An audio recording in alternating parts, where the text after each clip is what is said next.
Boa noite, bom dia, boa tarde. Abstrato, que é difícil de compreender, obscuro, distraído ou aliado, que não é concreto.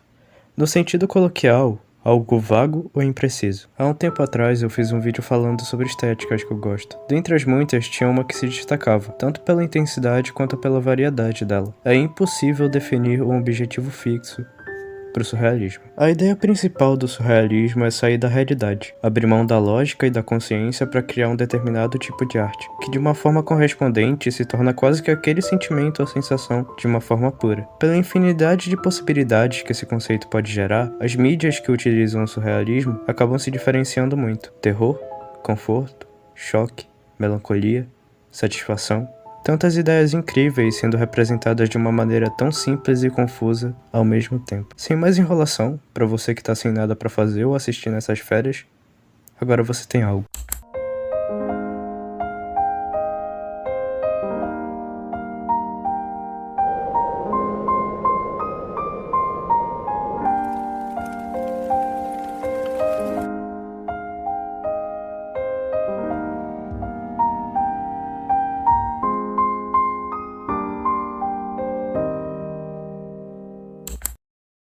Criado através do RPG Maker em 2003 e lançado em junho de 2004, Yumenik, do japonês Diário dos Sonhos, é um RPG de terror que na verdade se distancia muito da ideia de um RPG comum. Nele, a gente explora os sonhos da Madotsuki, uma adolescente cuja vida e a história é um mistério, mas em teoria ela não teve uma vida muito boa até então. O jogo começa com a Madotsuki no seu quarto, um quarto pequeno com uma varanda do lado de fora, e com uma porta. Se você inicialmente tentar sair por ela, a Madotsuki vai se recusar, então a única opção que resta é dormir.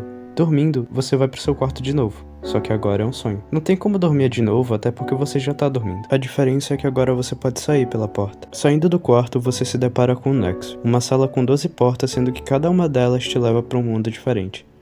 E estranho também. A partir daqui, o surrealismo do jogo já dá as caras. Todas as salas têm elementos surrealistas, podendo ser o chão em que a Madotsuki pisa, os NPCs que aparecem pelo jogo, objetos, ou um jumpscare completamente maluco. O contexto de Yumenik é um tipo de contexto bem comum em jogos surrealistas. A ideia de que você tá sonhando é bastante versátil. Inclusive tem um vídeo da Reply sobre Dreamcore, que é uma estética criada pela internet baseada em sonhos. Se você gostou dessa ideia, vai lá assistir o vídeo dela que tá muito bom.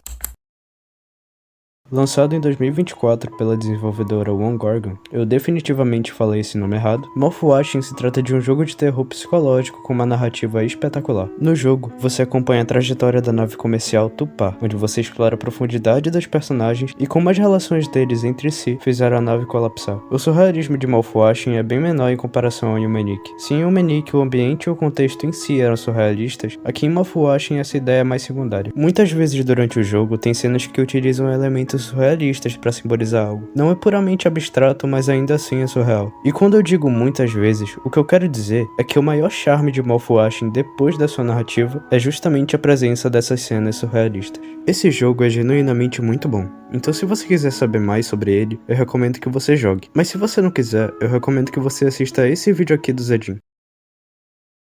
Lançado em 2020 na Netflix, sendo criado por Duncan Trussell, ator e comediante americano, e também por Pendleton Ward, mesmo criador de Hora de Aventura, The Midnight Gospel é uma série de animação onde o nosso protagonista, o Clancy, é apresentador de um espaçocast, ou seja, podcast no espaço. Durante as entrevistas que o Clancy faz pelos episódios, é discutido muitos assuntos interessantes, como a necessidade de aceitar a morte como algo natural para poder viver bem consigo mesmo, a necessidade de viver no presente, o efeito de drogas ilícitas no nosso dia a dia, e também sobre religião. Um dos meus episódios favoritos é o episódio 5, onde tem uma presença muito forte de elementos surrealistas. Durante o episódio, a gente vê o ciclo de um cara, sem língua, de tentar sair da prisão onde ele se encontra. Toda vez que ele morre, ele volta para o momento inicial do episódio. Após várias mortes, ele, que antes era violento, se torna alguém pacífico e consegue fugir da prisão sem machucar ninguém. O episódio é uma metáfora para uma mensagem muito bonita, que eu tô com preguiça de explicar. Esse uso de paisagens e elementos surrealistas é algo que aumenta muito nesse episódio em específico,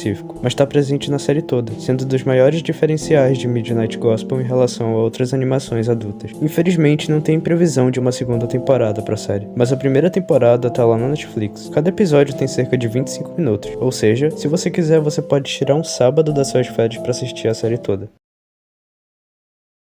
Lançado em 2006 pelo estúdio Madhouse, considerado um dos maiores estúdios de animação do Japão, e com direção de Satoshi Kon, mesmo diretor de Perfect Blue, Paprika é uma obra fundamental quando se trata da ideia de explorações e de conectar eles com a realidade. No universo do filme, um grupo de cientistas desenvolve o Decemine, uma ferramenta que consegue visualizar e controlar o sonho de uma pessoa, o que a princípio deveria ser utilizado para tratamentos psiquiátricos. A personagem principal é a Dra. Tsuko Shiba, uma mulher calma, séria e uma das principais desenvolvedoras do Decemine. No entanto, nos momentos em que o filme se passa no mundo dos sonhos, a Dra. Shiba se transforma no seu alter ego, Paprika. Paprika é completamente diferente da Dra. Shiba. Ela é feliz, alegre, usa roupas de coloração mais vibrante e constantemente parece seduzir aqueles à sua volta. Paprika é muito provavelmente uma representação de tudo que a Dra. Shiba gostaria de ser na vida real, mas só consegue ser no mundo dos sonhos. Isso porque no mundo dos sonhos, tanto para a Dra. Shiba quanto para todos os outros personagens do filme, é o único lugar onde o ser humano pode ser o que ele quiser sem julgamentos. Na trama do filme, o Decemine é roubado por um terrorista, que constantemente penetra e manipula o sonho dos outros, o que causa acidentes e suicídios. Durante o desenrolar da narrativa, a gente acompanha a equipe de desenvolvedores do Decemine caçar o terrorista, no caso o vilão, enquanto ele cada vez mais causa suicídios e implementa o caos por aí. O verdadeiro charme de Paprika, além das cenas propositalmente confusas do mundo dos sonhos, é a exploração da profundidade dos personagens da obra. À primeira vista eles parecem ser extremamente estereotipados, mas ao decorrer do filme, você enxerga, seja no Dr. Tokita ou na Dra. Shiba, e principalmente no detetive Konakawa, personalidades muito fortes, o que remete também no mundo dos sonhos. Olha, por mais que pareça que pelo que eu disse eu gosto muito de Paprika, e que Paprika é uma obra-prima, na verdade não é bem assim. A verdade é que o filme, por mais interessante que pareça, em muitos momentos é extremamente arrastado, de modo que pode afastar quem tá assistindo.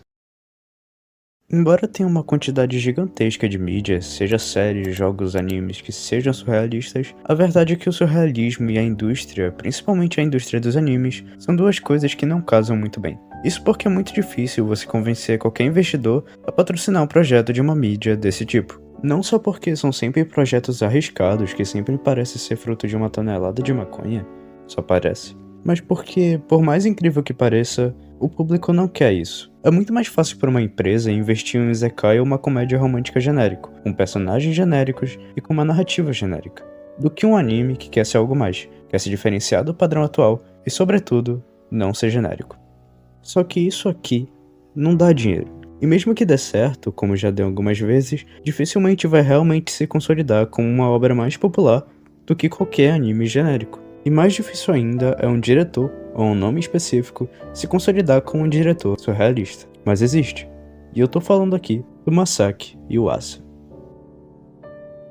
Nascido em 16 de março de 1965, ele começou como animador de menor escala, mas trabalhando em obras importantes, como Os Meus Vizinhos Yamadashi, que é uma obra do estúdio Ghibli, dirigida por Isao Takahata, mesmo diretor de Túmulo dos Vagalumes. Até que em 2004 ele lançou seu primeiro filme, Mind Game, onde ele já mostrava muito bem o estilo dele. Depois disso ele lançou pedrada atrás de pedrada, incluindo Ping Pong The Animation, Devilman Crybaby, Keep Your Hand Off Keizo-ken e o que pra mim é sua obra-prima, Tatami Galaxy. As obras do Yuasa são extremamente abstratas, expressivas e principalmente criativas. O estilo dele é quase como se fosse uma afronta ao genérico, muitas vezes juntando estéticas, estilos de animação e até mesmo a vida real. Bom, essas aqui foram as minhas recomendações. A ideia era fazer essa recomendação para as férias do início do ano, só que aqui tô eu postando esse vídeo no meio do ano. Imagino eu que vai dar para aproveitar tudo isso daqui nas férias de meio de ano.